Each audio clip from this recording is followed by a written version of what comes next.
একটি অন্য স্বাদের জিভে জল আনা ঢ্যাঁড়সের ঝাল। আজকে একটু অন্যরকমভাবে আপনাদের সঙ্গে ঢ্যাঁড়সের একটি সুন্দর রেসিপি শেয়ার করছি। ঢ্যাঁড়সগুলি খুব ভালো করে ধুয়ে নিয়ে কেটে রেখেছি এবং পেঁয়াজও কুচি করে রেখেছি। কড়াইতে সর্ষের তেল গরম করে তাতে কালো সর্ষে এবং শুকনো লঙ্কা ফোড়নের জন্য দিয়ে দেব।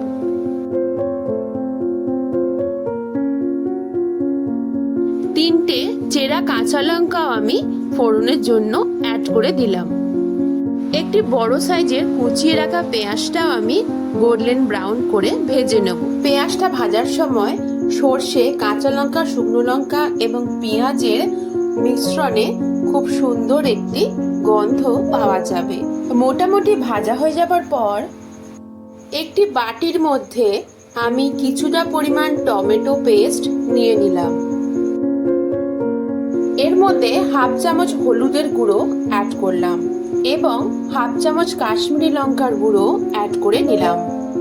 আবার হাফ চামচ জিরে গুঁড়ো অ্যাড করে নিলাম। সবশেষে স্বাদ অনুসারে লবণও অ্যাড করে দিলাম। এরপর সামান্য একটু জল অ্যাড করে মশলার একটা পেস্ট বানিয়ে নিলাম।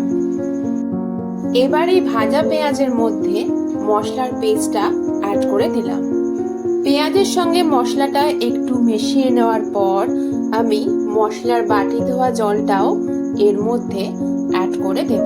2 থেকে 3 মিনিটের জন্য মশলাটা কুক করে নেব।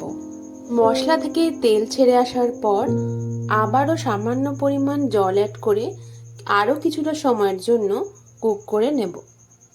এবার কেটে রাখা ঢ্যাঁড়সগুলো অ্যাড করে মশলার সঙ্গে খুব ভালো করে মিশিয়ে নেব। আবারও সামান্য একটু জল অ্যাড করে ঢাকা চাপা দিয়ে কিছুক্ষণ কুক করার পরই একদম রেডি হয়ে যাবে একটু অন্য স্বাদের ঢ্যাঁড়সের ঝাল।